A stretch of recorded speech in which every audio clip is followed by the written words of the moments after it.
I'm so glad you're here with us today. We're diving deep into A Course in Miracles, and if you're just joining our community, you might be wondering what this course is all about. I'd love to invite you to check out the very first video on this channel, where I break down exactly what A Course in Miracles is, how it came to exist, and why it's been transforming lives for over 5 decades. It'll give you the perfect foundation for everything we explore together here. Now, let me ask you something. Have you ever felt like there's this constant pull in your life? This gentle voice calling you towards something greater, something peaceful, something whole? And at the same time, have you noticed how hard it can be to actually move toward that peace? How something inside you seems to resist it, push it away, or tell you you're not ready for it yet? If you're nodding right now, you're not alone. This internal struggle is exactly what we're going to explore today. We're continuing our journey through Chapter 11 of A Course in Miracles, God or the Ego. And today we're focusing on Section 2, called The Invitation to Healing. This section speaks directly to that experience you may have had, that sense of being called toward wholeness while simultaneously feeling terrified of it. Here's what's fascinating about where we are in the course right now. We've been exploring this fundamental choice between two thought systems: God's thought system of wholeness and love, and the ego's thought system of separation and fear. And Chapter 11 is really bringing this choice into sharp focus. It's showing us that this isn't just an abstract spiritual concept. This is the most practical, moment-to-moment decision you make every single day. The invitation to healing isn't something that happened once in your past or something that might happen in your future. It's happening right now, in this very moment. The Holy Spirit is extending this invitation to you constantly, without pause, without judgment, without conditions. It's always there, like a hand reaching out to pull you from a dark room into the light. But here's the thing that the Course wants us to understand deeply. If this invitation is always being offered, why aren't we all healed? Why aren't we all living in perfect peace right now? What's the block? What's standing in the way? The answer might surprise you. It's not that you're not good enough. It's not that you haven't prayed hard enough or meditated long enough or done enough spiritual work. The block is much simpler and paradoxically much harder to accept. The block is that a part of you doesn't want to be healed. A part of you is actually afraid of the very peace you're seeking. I know that sounds crazy. Why would anyone be afraid of peace? Why would anyone resist healing? But the Course is incredibly precise about this. It shows us that the ego, that false sense of separated self, sees healing as its death. And so it fights healing with everything it has. It makes healing look dangerous, threatening, even impossible.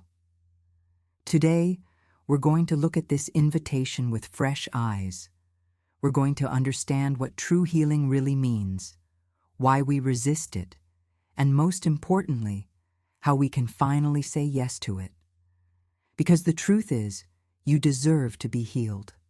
Not someday. Not when you're more spiritual or more worthy. Right now, exactly as you are. So take a breath. Let yourself be present.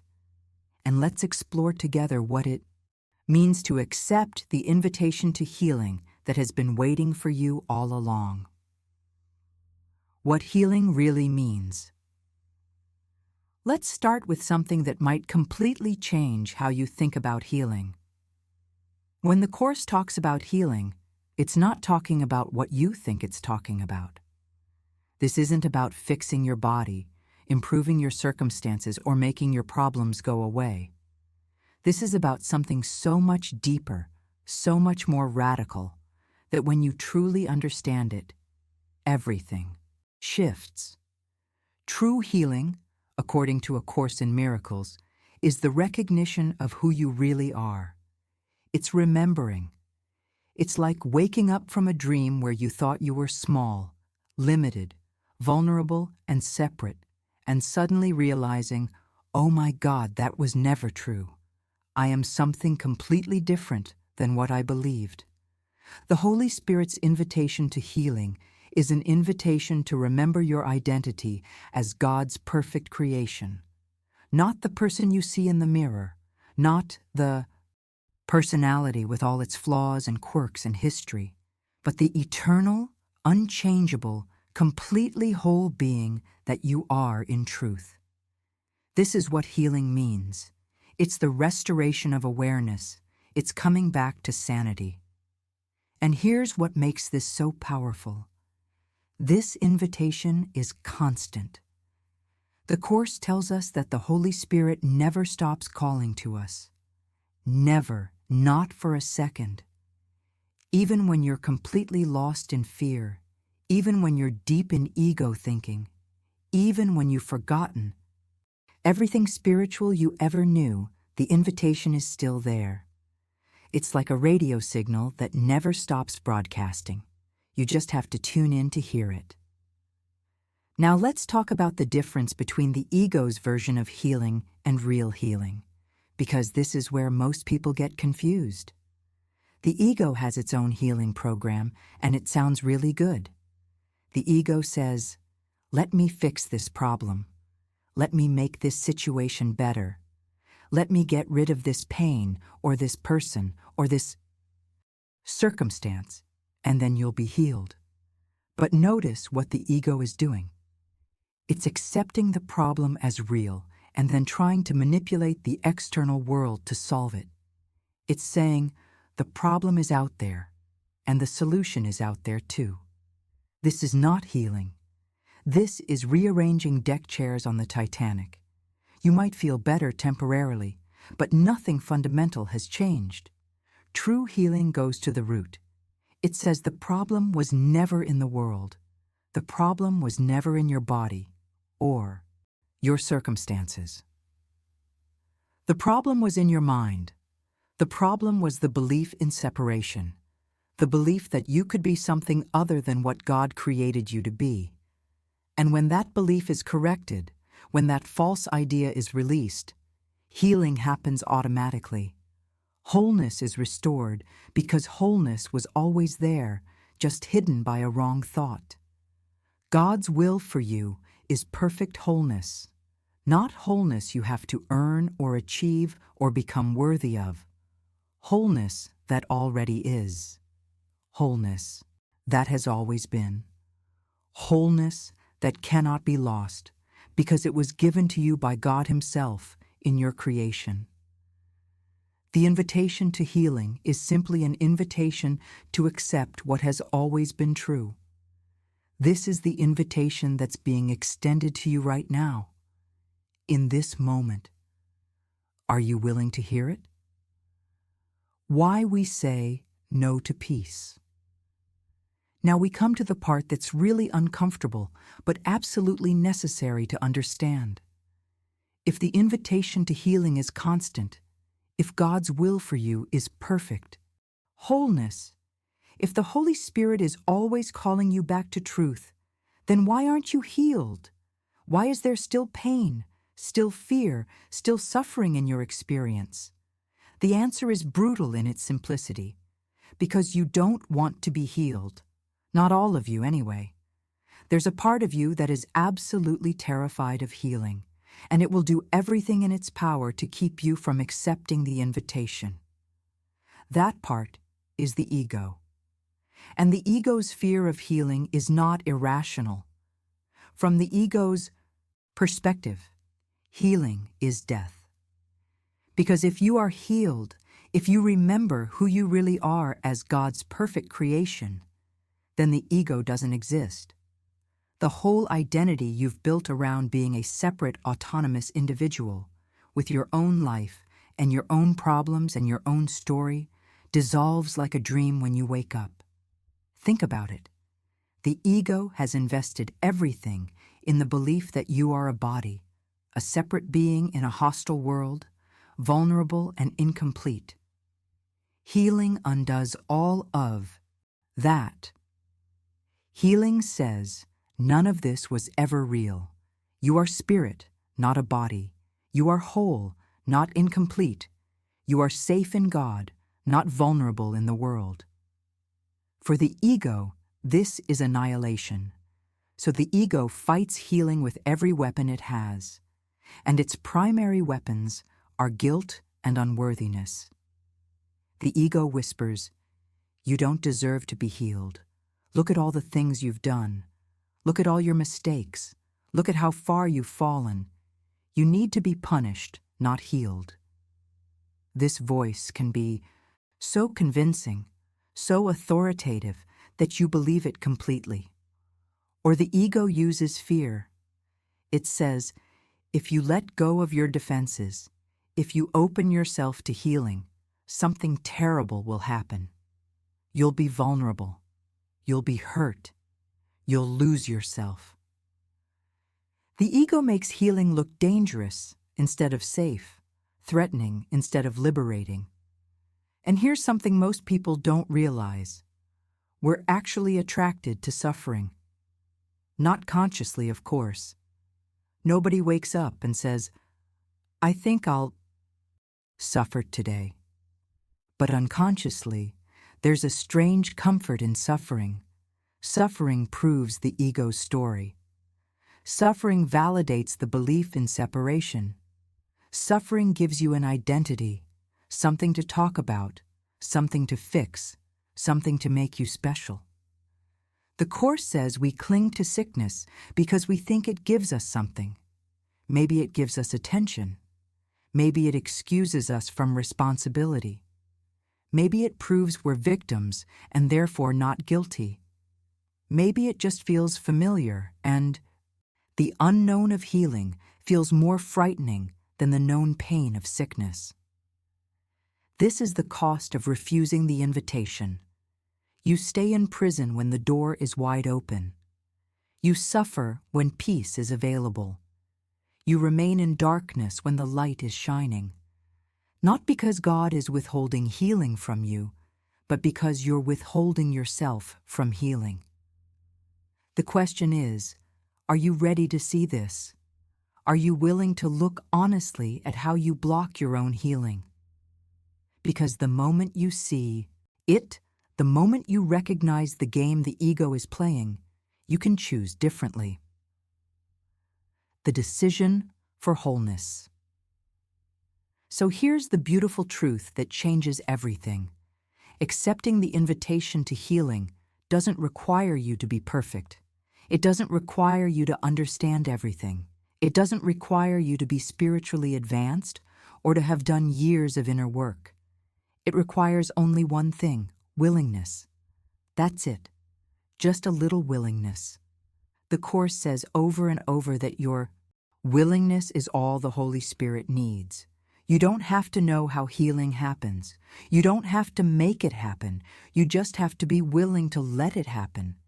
You have to be willing to step aside and let something greater than your ego take over. Think of it like this. You're standing at a door that's been locked from the inside.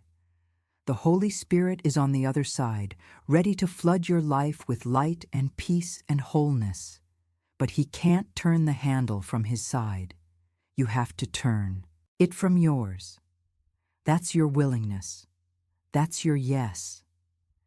And the moment you turn that handle, even just a crack, the door swings open. How do you say yes? How do you actually respond to this invitation? It starts with honesty. You have to be willing to look at where you're saying no. Where are you holding on to grievances? Where are you nursing guilt? Where are you choosing the ego's voice over the Holy Spirit's voice? You don't have to fix any of this. You just have to see it. Awareness itself begins the healing. Then you bring that awareness to the Holy Spirit. You say, I see that I'm afraid. I see that I'm blocking my own healing. I don't know how to let this go, but I'm willing to let you show me. This is prayer. Not begging God for something you don't have, but acknowledging that healing is already yours and asking for help to accept it. Practically, this means catching yourself throughout the day. When you feel upset, when you feel attacked, when you feel afraid, pause. Just for a moment. And ask, do I want to see this through the ego's eyes or through the Holy Spirit's eyes? Do I want to be right or do I want to be at peace? That simple question, asked sincerely, invites healing into that moment. What changes when you say yes? Everything and nothing. Nothing in the external world has to change for healing to occur. You might still have the same circumstances, the same challenges, the same body, but your experience of all of it transforms completely. Because you're no longer interpreting everything through the lens of separation and fear. You're seeing it through the lens of wholeness and love. You begin to feel a peace that doesn't depend on external conditions. You begin to see people differently, not as threats or obstacles, but as the same as you, equally called to healing. You begin to trust that you're being guided, that you're not alone, that there's the intelligence and a love operating in your life that knows exactly what you need. This is the power of your decision. You're not deciding to become something you're not. You're deciding to accept what you already are. And that decision, renewed moment by moment, is what opens you to the healing that has been waiting for you all along. The invitation is here, right now. What's your answer? So here we are at the end of our exploration of the invitation to healing. But really, this isn't an ending at all. It's a beginning. Because now you know that the invitation is always there, always extended, always waiting for your yes. You don't have to have it all figured out. You don't have to be spiritually perfect. You just have to be willing. And that willingness, no matter how small, is enough to start the healing process that will transform everything. Remember, the Holy Spirit is calling you right now. Not someday, not when you're ready, right now. And your only job is to turn the handle on that door and let the light in. I'm so grateful you spent this time with us today, exploring this profound section of A Course in Miracles. If this resonated with you, if something shifted for you while watching, I'd love to ask you to do a few things. First, hit that like button. It helps this message reach more people who are searching for truth and healing. Second, if you haven't already, subscribe to this channel. We're here every single day, diving deep into the Course, and I'd love to have you as part of this community. And please, share this video with someone who needs to hear this message. You never know whose life might be changed by it. And finally, I'd love to hear from you in the comments. What part of this teaching spoke to you most? Where are you noticing resistance in your own life? What's your experience with the invitation to healing? Your insights help all of us learn and grow together. Thank you for being here. I'll see you tomorrow for our next exploration into A Course in Miracles.